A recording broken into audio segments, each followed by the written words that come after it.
આજરોજ રાજ્યના 33 જિલ્લાઓમાં પ્રધાનમંત્રી આવાસ યોજના સહિતની કેન્દ્ર અને રાજ્ય સરકારની અને સંકલિત આવાસ યોજનાઓના આવાસનો લોકાર્પણ તથા ખાતમુહૂર્તનો કાર્યક્રમ યોજાયો હતો। વડાપ્રધાન નરેન્દ્રભાઈ મોદીની વર્ચ્યુઅલ ઉપસ્થિતિમાં સમગ્ર રાજ્યની સાથે સુરેન્દ્રનગર જિલ્લામાં પણ વિધાનસભા બેઠક દીઠ પ્રધાનમંત્રી આવાસ યોજનાના વિવિધ આવાસોના લોકાર્પણ કાર્યક્રમ યોજાયો હતો, જે અંતર્ગત વઢવાણ વિધાનસભાનો કાર્યક્રમ મંગલ ભુવન વઢવાણ ખાતે યોજાયો હતો। વઢવાણ વિધાનસભાના કાર્યક્રમ મંગલ ભુવન ખાતે નાયબ મુખ્ય દંડક જગદીશભાઈ મકવાણાની ઉપસ્થિતિમાં યોજાયો હતો। સુરેન્દ્રનગર જિલ્લામાં કુલ 2000 આવાસોનું લોકાર્પણ કરવામાં આવ્યું હતું। કાર્યક્રમમાં આવાસ યોજનાના લાભાર્થીઓએ પણ આ યોજનાનો લાભ મળ્યા તેના પર પોતાના પ્રતિભાવ આપ્યા હતા। મહાનુભાવોના હસ્તે આવાસ યોજનાના લાભાર્થીઓને આવાસ આપવામાં આવ્યા હતા। સુરેન્દ્રનગર જિલ્લામાં કુલ 2000 આવાસોનું લોકાર્પણ કરવામાં આવ્યું હતું। કાર્યક્રમમાં જિલ્લા કલેક્ટર ઉપસ્થિત મહાનુભાવો તેમજ લાભાર્થીઓને વડાપ્રધાનના લાઈવ કાર્યક્રમને નિહાળ્યો હતો।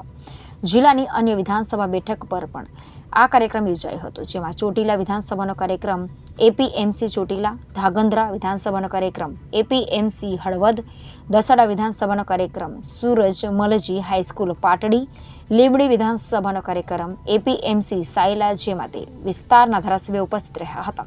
વઢવાણ ખાતે યોજાયેલા કાર્યક્રમમાં જિલ્લા કલેક્ટર, જિલ્લા વિકાસ અધિકારી, જિલ્લા ગ્રામ વિકાસ એજન્સીના નિયામક સહિત જિલ્લા ભાજપના આગેવાનો તેમજ લાભાર્થીઓ ઉપસ્થિત રહ્યા હતા।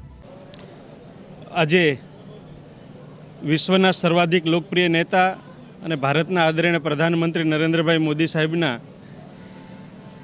વર્ચ્યુઅલ માધ્યમથી વિકસિત ભારત વિકસિત ગુજરાત કાર્યક્રમ અંતર્ગત સમગ્ર રાજ્યની 182 વિધાનસભા સીટ ઉપર 1,31,454 પ્રધાનમંત્રી આવાસ યોજનાના લાભાર્થીઓના મકાનનું લોકાર્પણ અને ખાતમુહૂર્ત કરવામાં આવ્યું।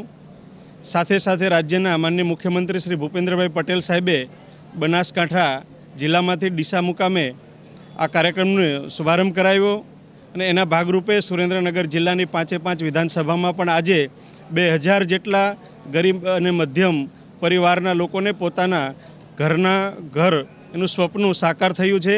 આજે 2000 પરિવારોને એ ઘરની ચાવી અર્પણ કરવામાં આવી છે, એટલે સમગ્ર ગરીબ અને મધ્યમ વર્ગના લોકોમાં આજ આપણને ખુશી જોવા મળે છે અને માનનીય મુખ્યમંત્રી શ્રી ભૂપેન્દ્રભાઈ પટેલની સરકાર, માનનીય વડાપ્રધાન શ્રી મોદી સાહેબની આ સરકાર ગરીબોની, વંચિતોની, પીડિતોની, શોષિતોની સરકાર છે।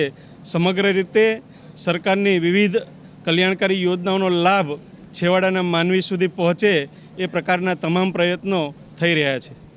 મારું નામ મનસુખભાઈ સન્નાભાઈ, કમિરિયા, ગામ કરણગઢ, તાલુકો વઢવાણ, જિલ્લો સુરેન્દ્રનગર। હું પહેલાં કાચા મકાનમાં રહેતો હતો। ચોમાસામાં બહુ તકલીફ પડતી હતી જીવજંતુઓના લીધે અને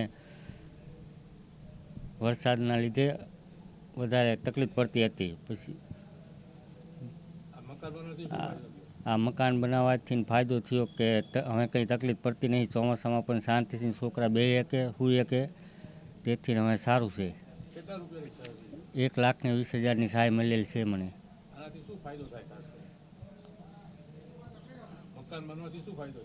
એમાં શાંતિ થાય, એમાં રહેવાની મુશ્કેલી પડતી નથી। એમાં મારું નામ પોપટભાઈ વેરસીભાઈ વડેસા છે। હું કાચા મકાનમાં રહેતો હતો।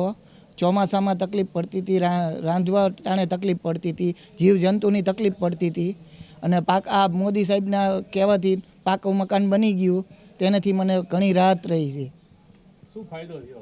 ફાયદો એટલે પાકા મકાનમાં રહેવાથી ફાયદો, જીવજંતુની ઓલી રહી, વરસાદ પાણીની તકલીફ બધી મટી ગઈ। કેટલા રૂપિયાની સહાય? 3.5 લાખ રૂપિયાની। શું તકલીફ પડતી? વરસાદ પાણીના છોકરાઓને આમ વરસાદ માથે પડતો હતો કાચા મકાનના હિસાબે। હા, ફાયદો થયો, પાકું મકાન મળી ગયું। Bureau report Janadesh news, Surendranagar.